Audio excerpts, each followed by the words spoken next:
Am I muted before I We start can talking? Kamala, can you we hear can hear me? you. I mean, Madam Chair. Yeah, you can see me too. Okay.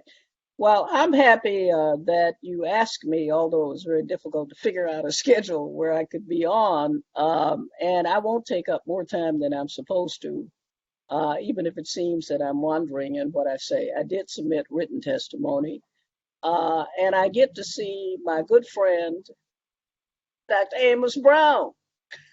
And it was worth coming on here. I mean, I love reparations, but just to see Amos's face, I haven't seen you, and I don't know when, brother. We just talking on the phone, and that's it. But anyway, love you, and all the rest of you. And there's Deidre, who I have not seen in a coon's age. And so, in the name of all Black people, and the name of those who I love so much, especially those two, I'm glad to be here. I have a few very brief points to make, and to tell you what's in the written and what I have added, which concerns Callie House and the ex-slave pension movement.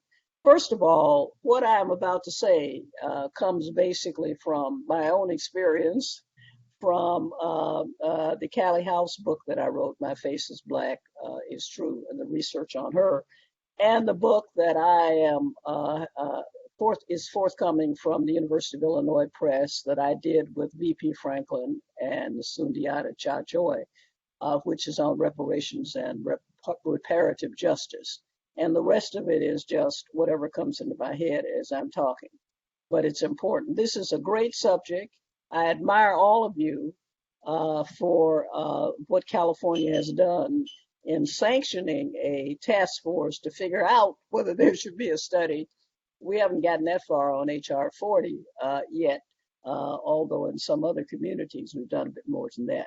First point I would make is that reparatory justice, reparations, have to be have to fit within the internationally recognized principle of morally just acquisitions and transfers.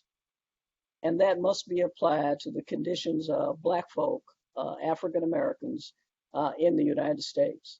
And whatever is acquired or transferred uh, must be morally just. And the morally just, reparatory justice requires restitution. That's the first thing.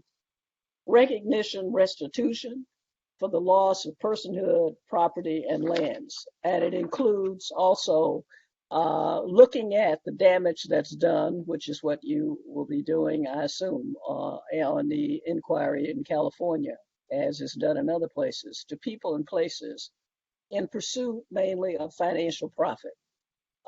State and federal governments, individuals, groups, all can do a work of trying to repair the injustice that has been done. But governments have a responsibility where they have condoned, implemented, facilitated, benefited from the injustice that has been done to. It is altogether fitting and proper that the state of California should try to do something to remedy the harm that was done to African Americans there. And maybe it seems like it's taken us a long time to get HR 40 or something passed from the federal government. State and local communities and state governments have a responsibility too. I listed in my written testimony some suggestions of things that could be looked at where real harm was done, aside from the usual discussion that we've been making recently about closing the wealth gap, which is important, the asset gap, which is important, but looking at major pharmaceutical companies and how they have profited for the harm that they've done with opioids and other things, and researching that. If any study is done, it ought to be that ought to be one of the items that will be looked at. That is looking at big pharma, for example, and trying to figure out, how do we repair some of this harm that's done from people.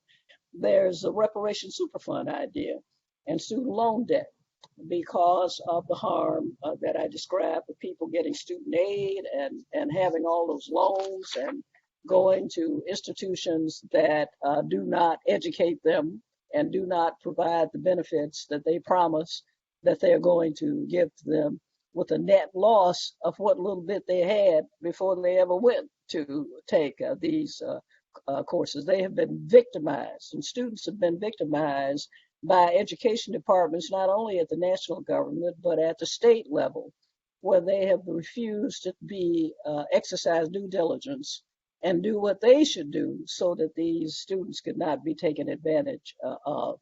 It is also the case that institutions, colleges and universities like Georgetown, which famously wouldn't exist if they hadn't sold those slaves in order to get the money to pay for the university to persist, but others that have tried to do something about student fees where they recognize the harm that they have done.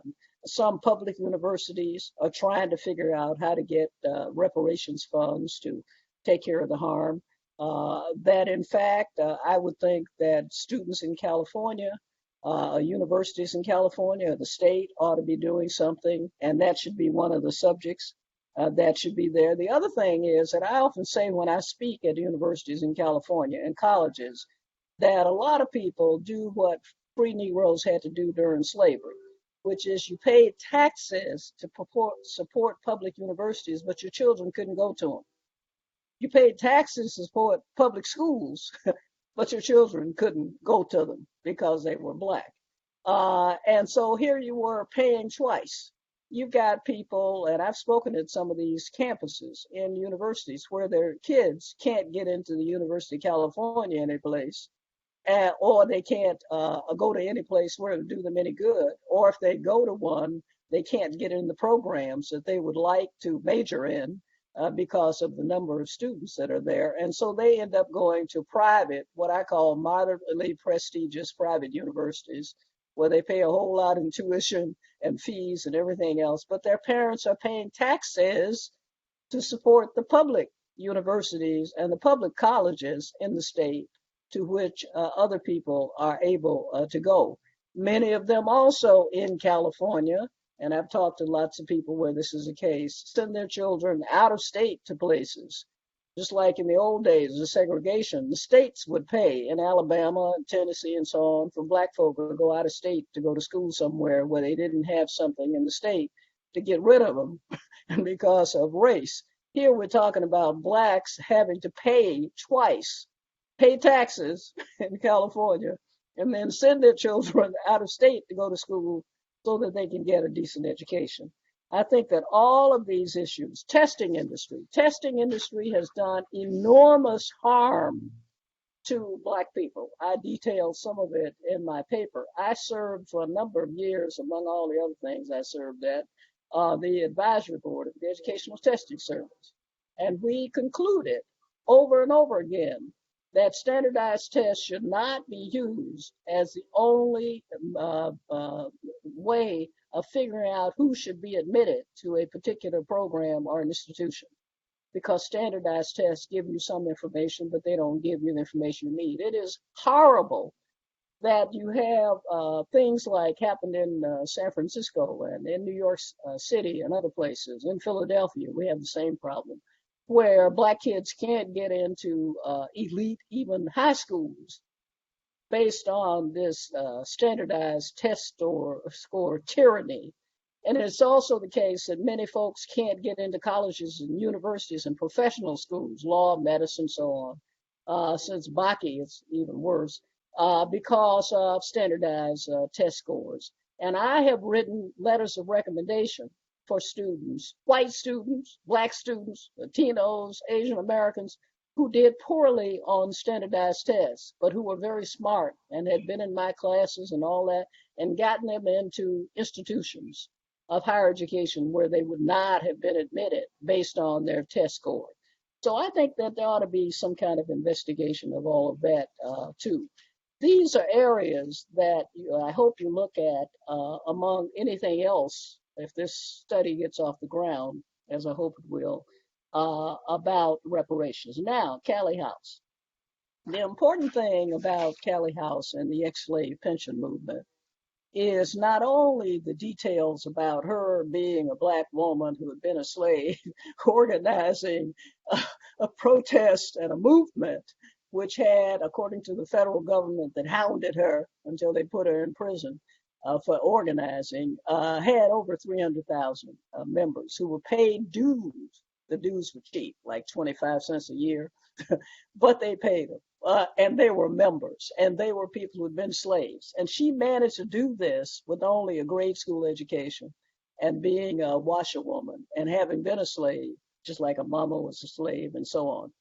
But the important thing about it is that you can trace the history of the reparations movement in this country for Black people all the way back to the ex-slave pension movement and other organizations that less is known about that were created during that long period after that, all the way up until the modern civil rights movement. And so people have been trying. And the important thing about Callie House and her movement is that she wanted to get the names of everybody who'd been a slave on a petition, the petitions that they sent to Congress. And she said that if we keep these, if we ever get any kind of thing from the government, you can look back there and see who the people were, whose names are there. And when they couldn't write, somebody else would write their name. And if you look at those records, and they're down in the National Archives, and anybody can go look at them, you have the names of people. You have people who and their descendants who are in California, who since I wrote the Callie House book, send me emails, and I get all kinds of things from people where they found records and badges in their family from this organization handed down, and they didn't know what they were until I wrote the book. But the point is that she said, if these people, if we ever get anything, maybe some of these people and their descendants can be involved in some kind of retribution for that. That was important. And the other thing was that they analyzed and proposed actual compensation. It is important to figure out compensation whenever you figure out what harm has been done. One of the things my dear brother Desmond Tutu, who passed recently, and I disagree on, and I love Desmond Tutu, we got along, was that you can't have reconciliation, in my opinion, unless you first have information about what happened. Then you have people who are sorry for what they did, and you figure out a way for them not to do it again, and you have compensation. If you don't have compensation, then you don't get satisfaction, which is why the people in South Africa to this day, the poor people, they're happy to have a country and get rid of apartheid, but they're not satisfied because there's been no compensation, and the poverty and all the other things that existed still exist. So Callie House believed that. She believed also, she believed in mutual assistance, but she knew that mutual assistance by itself would not do the job. So they had a sliding scale of what kind of resources should be given to people, depending how old they were at the time and all the rest of it. The other thing that I would say, and then I'm going to end this here and let anyone who wants to ask me a question ask me one or two, and then I can respond, is that people who argue against reparations today, and there are a lot of them, there are even some Black folk who come up to me and say, we don't need any reparations. That's asking people for something. We don't need to ask them for anything. They remind me of some of my relatives when we were small and we were poor and we hardly had anything to eat. And when they came along with government programs that gave food to people, they wouldn't accept it because they said, we don't want to ask anybody for anything. And I always told my mama, if y'all had taken that food, maybe I would have been 6 feet tall.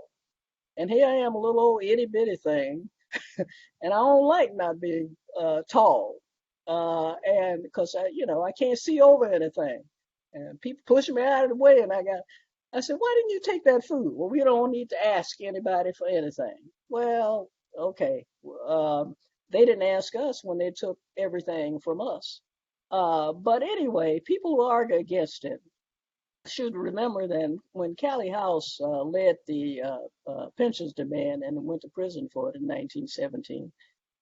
In 1900, she said that only 21% of the living African American population, which was about 1.9 million people, had been born in slavery.